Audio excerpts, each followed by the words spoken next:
In the first video of this magnetism series, we talked about what is personal magnetism and how does it differentiate from a mask that you can put on, even if it's a magnetic mask. So how can we know if we have fake magnetism or real? In this second video, we'll talk about how magnetism actually works. Magnetism works to a very famous law that is heavily misunderstood these days. I'm talking about the law of attraction. It can basically be summed up to like attracts like. That's why we talk about magnetism, because it acts like a magnet. So, to explain why magnetism works, we inevitably need to explain the law of attraction. Thanks to books like The Secret, the law of attraction has been reduced to manifesting what you want to your life with the usual advice of think happy thoughts or visualizing it will happen, or create a vision board to what you would like to happen. But this is a gross oversimplification and misunderstanding what the law of attraction really is. There are several problems with this approach. The first is the lack of understanding of why it really works. If the law of attraction would come down to visualization or create a vision board and our wishes would come true, then I'm sure there will be a lot of teenagers dating Justin Bieber and Selena Gomez or whatever other teen idols it exists these days. Since they all have photos of their idols spread everywhere in their room, notebooks, cell phones, and so on. And I'm sure many teenagers visualize dates with them in quite an impressive amount of detail. So it was also common during the 90s for kids to have a sort of a vision board in their room with cutouts from popular magazines and posters all over the room. It's common for kids of all ages to do this. The only thing that changes is the medium. Needless to say now, as well as back then, there weren't many kids around with Ferraris, Lamborghinis, and dating the 90s models and actresses and singers like the photos that they had on their vision boards and posters. The same thing happens with thinking happy thoughts, or think what you want, or visualize yourself driving a Ferrari. Although the New Age thoughts constantly mention thought and thinking as the basis of it, they have a much broader definition of it. In other words, it's not just about think happy thoughts. What we now do is say something like, let's think about the millions of dollars that I want and try to manufacture an imagined alternative reality where we are rich, for example. What happens is that we end up as a constant repression of everything that we are currently experiencing, what we are feeling, and we are not changing the most important thing, which is our energy.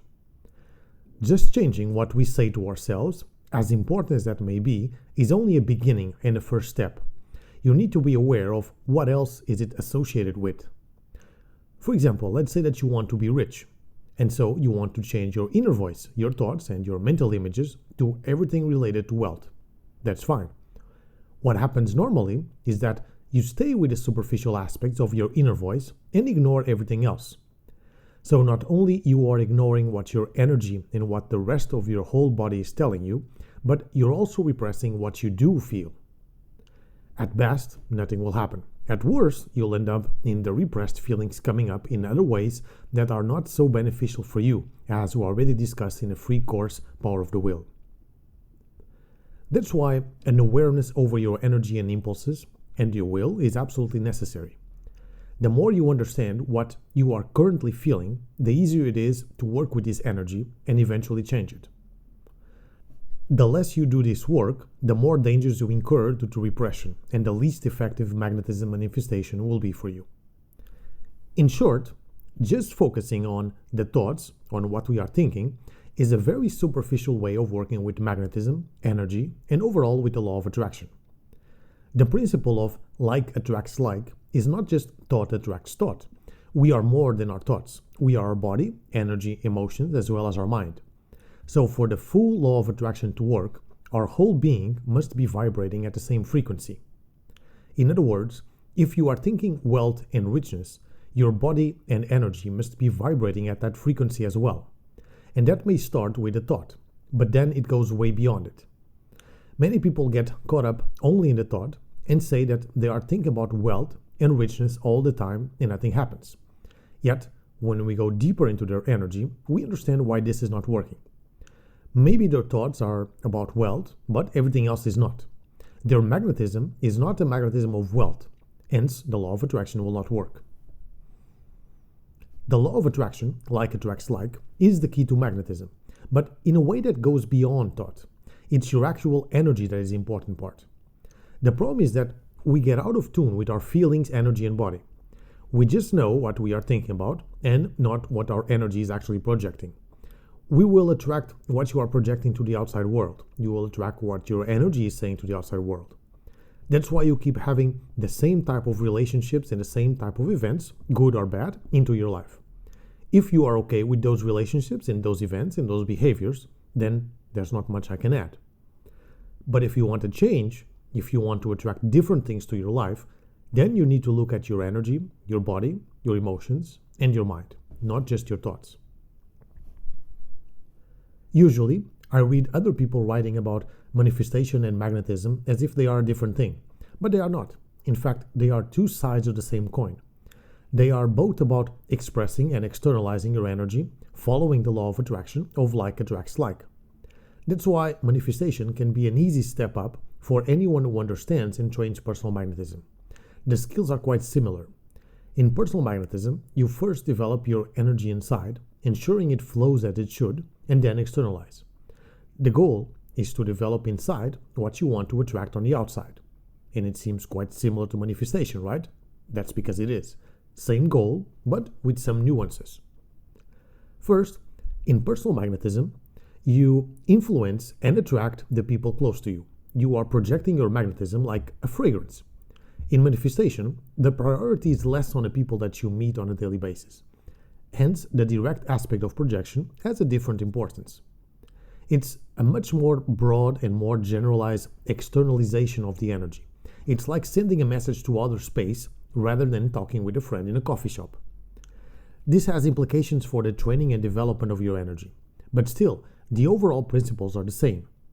If you already have some experience with working with energy, you only need a slight shift to work with manifesting what you want. But keep in mind that we're always talking about the same thing, just different sides to it. Once you understand this, you can also deduct that magnetism is already working within you. It's impossible not to be. You are already attracting people, situations, and events to you, whether you want to or not. Maybe they are not the set of people, situations, and events that you would like, but still you are already attracting them. You may think that magnetism is a technique or a combination of techniques that you do, but it's not. It's simply your energy at work, your projection to the outside world. Whether you are aware of it or not, you are always attracting and repelling something. The law of attraction is constantly at work, either consciously or unconsciously. Like is always attracting like. And this is always happening since we are constantly attracting what we are inside. This doesn't mean that we energetically attract everything that happens to us, as in, you haven't really attracted or manifested a global pandemic or a war in your country. Still, many apparently random life events can be caused by our own energy. That's why it's essential to understand and become of what we really are indeed inside. This is much more than taking a bunch of personality tests. Instead, it's going to the building blocks, your energy, your body. What exactly are you feeling and how your energy is moving and behaving inside? Unlike your rational mind, your energy tells you the truth, which creates stories and intellectual reasons to justify your behaviors. It doesn't matter what the intellectual reason is. It matters what your energy tells you and what you genuinely have inside of yourself. That's why we focus so much on energy and body awareness. It's not just for personal magnetism. It's the key to everything, including magnetism, manifestation, inner power, or self-knowledge and all the associated disciplines. And the same way that this law works in attracting some things into your life, you are also repelling others. Since like attracts like, but it also repels the opposite situations. When your magnetism has a certain vibration, it repels the opposite one. If you have a certain magnetism that attracts wealth into your life, it won't attract poverty and privation. It's the opposite of what you are. Hence, it won't be physically possible for it to happen, at least for a long period of time. For example, I remember assessing several people when they were recruited for certain organizations. And we can immediately tell that they had a leadership, CEO type of energy. I knew that they wouldn't be in a low position for long. So even if they join the organization in a low rung of the staircase, they will quickly climb it and be promoted to a leadership role because the necessary magnetism was already there. And lo and behold, this is exactly what happened. They inevitably attracted leadership position and repelled those positions where they were followers.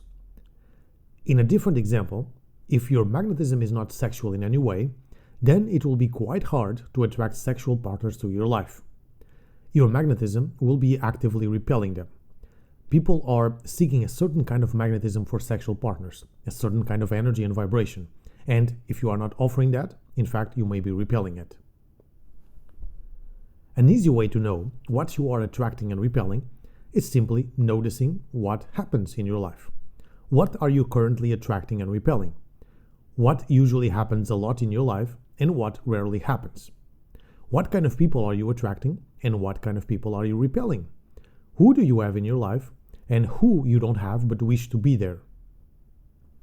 It's a lot easier to notice this in terms of objective events, people, and situations, because we can easily fool ourselves when we try to analyze our magnetism just by attempting to feel it without any kind of background. Magnetism is an unconscious energy. People rarely feel it directly and in an honest way without training, only indirectly in a sense of I like this person or I don't like this person, or these types of things always happen in my life, or these type of things rarely happen in my life.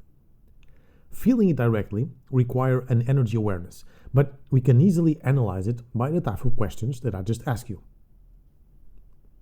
So in this video, we talked about the basic principle of why magnetism works, the law of attraction, like attracts like.